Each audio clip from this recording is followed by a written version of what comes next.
Hello, Joe here from Infiniti of Tacoma. Today I'm going to tell you about this awesome 2019 Tesla Model S long range that we have for sale. 2019 Tesla Model S long range has a fully charged range of about 330 miles. Great performance, 0 to 60, right around 4 seconds.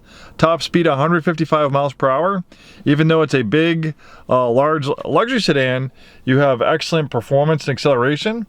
It has dual motors, so it has a motor in the front and the motor in the back. So like having two engines, it gives you amazing performance. It also gives you all-wheel drive, so you have great performance and traction in wet, slippery conditions. This is a clean Carfax vehicle. Beautiful color combination in blue on this lovely white leatherette. After 2018, Tesla does not use real leather on any of their products. They use a synthetic leather. The seats are very comfortable. Even though white can be a little bit intimidating, they use a very stain repellent material that's easy to clean up. It's held up so far great over the years, and with a caring owner, I think it'll continue to do great. Big panoramic roof panel. Does not open. The earlier Tesla Model S's roofs were open, but I think there is some complexity. Wind noise, having an opening roof adds weight. Weight is kind of your enemy with battery electric vehicles, so Tesla has pretty much went to completely glass roof panels, and we see a lot of other EV makers doing the same thing. So it does a great job filtering out the sun, gives it a bigger, happier feeling in here. I'm a Tesla owner myself. I have a 2019 Model 3 Standard Range Plus, and I'm a big fan of the product. We have about 6 used Teslas right now at Infiniti of Tacoma. We've had, 100 over the last couple of years that we've bought and sold.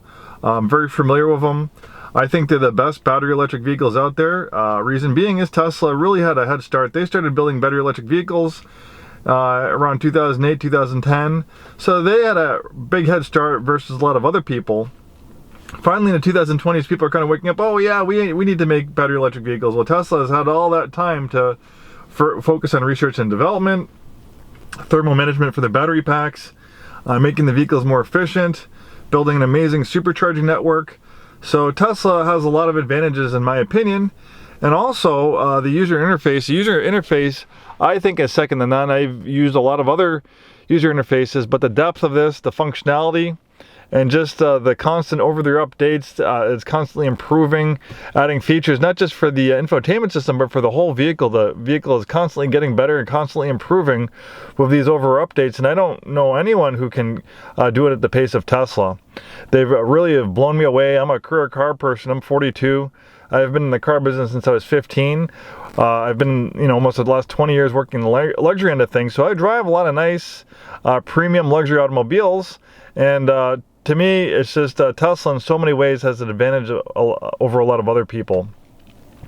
And the other thing that you have to think about too is having a battery electric vehicle is not just going to save you money on electricity, but there's also a lot less maintenance.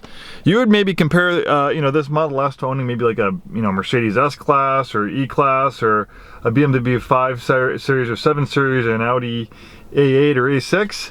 Well, servicing and repairing a battery electric vehicle in a lot of ways is going to be a lot less because it's a lot less complex. Even though on the outside it might look a lot like a gas car, when you look underneath the nuts and bolts of it, the functionality is a lot different. It's really completely different to build a battery electric vehicle versus a gas car. So that's why it's not always going to translate. Just because you're a manufacturer that's great at making gas cars means you're going to make a great EV. It's a very different technology, and like I said, Tesla has a head start. So when you go from a gas car with thousands of moving parts to an electric car like this with just dozens of moving parts, there's a lot less complexity, a lot less to go wrong. I mean, the batteries are fairly simple. Electric motors are fairly simple, not a lot of moving parts. You don't have emission control systems. You don't have a gas tank, a fuel pump. You don't have spark plugs, timing chains, timing belts, valves. All sorts of things to go wrong. The transmission in this is very simple, only has one speed, so transmission failure is probably going to be almost non-existent in a vehicle like this, where, I do see transmissions fail quite often in gas vehicles. Transmissions can be complex, and they can be expensive to replace. Sometimes replacing a transmission in a car these days can be almost as much as the cost of replacing an engine. Okay, so this one has some nice software on it. This has 40,264 miles. You can see here it's a long range. You can drill a little bit deeper and see you know, the modem it has in it, the type of electric motors, cool details like this. And one of the aces in the holes of with Tesla is the Autopilot. Autopilot is traffic aware cruise control that allows it to brake and accelerate in its own lane, and it allows to steer in its own lane. It's not going to take hairpin corners. It's not going to be, you know, fully self-driving. The full self-driving computer is installed in this vehicle, so if you want to subscribe or purchase the full self-driving software, it is available. But I can tell you, I do have the full self-driving capability in my Tesla. It's really cool, but it's in beta, so it's like having a 13-year-old kid who's maybe a little bit drunk driving. You know, sometimes it's fine. It does fairly well driving on its own. But it does get confused. It might do the worst thing at the worst time, like going through a rotary. It's going through the rotary, and all of a sudden it wants to bolt over to the next lane. That's why when you're using the full self-driving, you know, they want you to pay attention. They want you to keep your hand in the wheel. I'm kind of a nerdy person, so I like using the full self-driving software. But for a lot of people, I think they'll be more than happy to have the Autopilot. Autopilot's really designed to be used in the highway, but it can be used on, you know, like, you know, 2-lane roads and things like that. But you do have to be a little bit extra vigilant, because the Autopilot is not going to stop for, you know, stop signs. It's not going to stop for red lights. It's not going to slow down for, you know, corners. If you have the cruise control set at 40 miles an hour, then a 15-mile-an-hour hairpin corner comes along, the Autopilot is not going to slow down. That's, you know, where the full self-driving does have some advantages. And like I said, if you're kind of, you know, nerdy and you want to kind of push the envelope, and it can be really cool and fun. But I think for a lot of people that just want to have a relaxing commute, and they're not, you know, into, you know, the ultimate automotive tech, I think the Autopilot will do just fine. And eventually, you know, I think Tesla will get to the point where the full self-driving will be to the point where the car can pretty much, you know, drive itself, and you don't need to pay attention. You could maybe take a nap. That might be another year or two away, but I think just based from my experience of seeing the beta testing and experiencing the software myself, I think, you know, that's going to be on the horizon for Tesla. And this does have the full self-driving computer, so if you do decide you want to upgrade to it, this vehicle has the hardware ready to operate the software. The premium upgrades package became standard on the Model S for 2018. Before it was optional, so that gives you this really cool adjustable suspension. It can auto adjust, or you can adjust it yourself. It gives you a lot of control over the suspension settings. You can even see very detailed information about the suspension as well. I haven't seen any other vehicle that offer information like that. Charging, so you have this controller here to control the state of charging. For daily use, they recommend you only charge the battery to 80 and 90%. That keeps the lithium-ion batteries happy and long-lasting. Every once in a while, if you do go on a long road trip, you can charge it to 100%. You can use this controller here, or you can use your Tesla app on your phone to set the state of charge for the battery.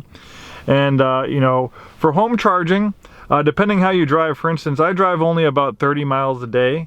So I don't need a fancy, you know, high-speed charger at my house. I can just plug my, you know, my Tesla charger into a 110 outlet.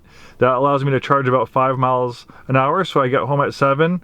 I leave the next morning at 9. So that gives me about 50-60 miles of charge overnight, just out of a little 110 at wall outlet.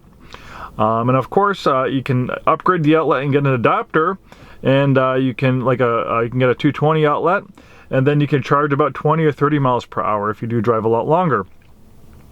So your house is like the gas station. So of a 300 mile range, 330 mile range, most people don't drive more than 100 miles a day. This is plenty of range, and it's like electric toothbrush. You go home, you plug it in, and you wake up in the morning and you have a full charge. And then if you are on the road, another ace in the hole that Tesla has is this amazing supercharging network. They have, you know, thousands and thousands of superchargers throughout the United States. You know, basically, Tesla has so many superchargers, you can drive pretty much anywhere in the United States and be able to supercharge. If you want to, you know, drive to Spokane, the car will navigate there for you, and it will tell you what supercharger to go to, how long to charge for, to make sure you have enough juice to get to your destination. And it's amazing. The navigation system works great. You have these really detailed maps that you get with premium connectivity. Premium connectivity is $10 a month. I use it myself. I love these Google Maps. Of course, you can have just like the old-fashioned illustrated maps too if you prefer that.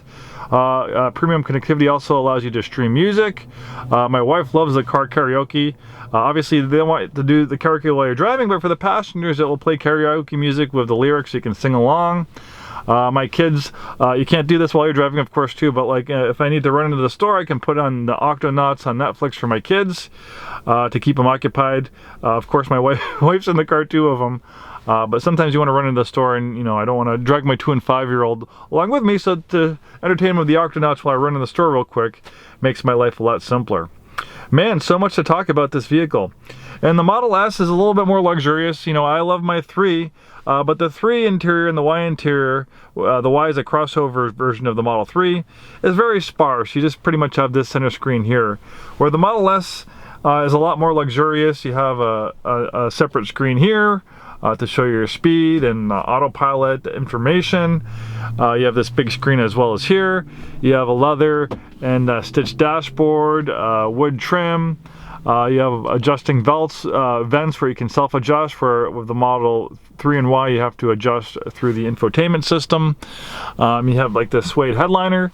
So you have a little bit more, you know, a little bit more of a plusher, high-end interior with the S. And the S's aren't cheap. Brand new ones are well into the 6 figures, so we find that our pre-owned S's sell fairly well because people do like battery electric vehicles, but I know a lot of people, not a lot of people, but some people, they want a Tesla, but they don't like the minimalist styling of the 3 and Y, and sometimes they prefer the little bit larger, more luxurious S. Great interior space. The floor is completely flat. The batteries are right below us in this floor, so the center of gravity is very low to the ground. The majority of the weight of the vehicle is in the batteries, so the batteries are, you know, less than a foot off the ground. So this thing handles like it's on rails, hardly any body roll. Very, very low rollover risk in an accident. In fact, you know, that's one reason why battery electric vehicles are safer than gas cars, is because the low rollover risk. You also have an additional crumple zone in the front because you don't have engine there. And, you know, gas is pretty flammable. You hear all this talk in the news about batteries catching on fire, but in reality, it's a lot harder to catch a battery on fire than, you know, a gas tank. You know, take a cup of gasoline and then take a AAA battery and get a match and see which one is easy to catch on fire. You know, gas cars, they catch on fire every day, thousands of them, but it's really not newsworthy. It is unfortunately newsworthy when Teslas do catch on fire, but if you probably look at the percentage of EVs, the percentage of Teslas that catch on fire versus gas cars, you'll probably find it's very, very low. All right, and lastly, let's open up that trunk.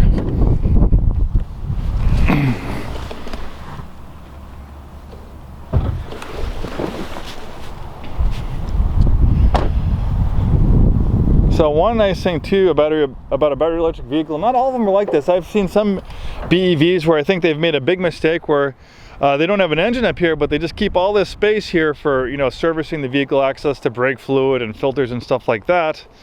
But Tesla has pioneered the frunk, and I think it's really great to have this. This is, makes a big difference to have this additional storage up there, and it's also, as I said, a safety feature because without an engine here, you have all this space to absorb the crash energy in a frontal collision. So you have a crumple zone that's 60% larger than a gas car with an engine in the front. The look and lines of the Model S is absolutely beautiful. They really haven't changed it too much. It looks pretty much similar to a you know, 2021 or 2022 Model S. Obviously they changed the interior a little bit. They have that yoke steering wheel and things like that.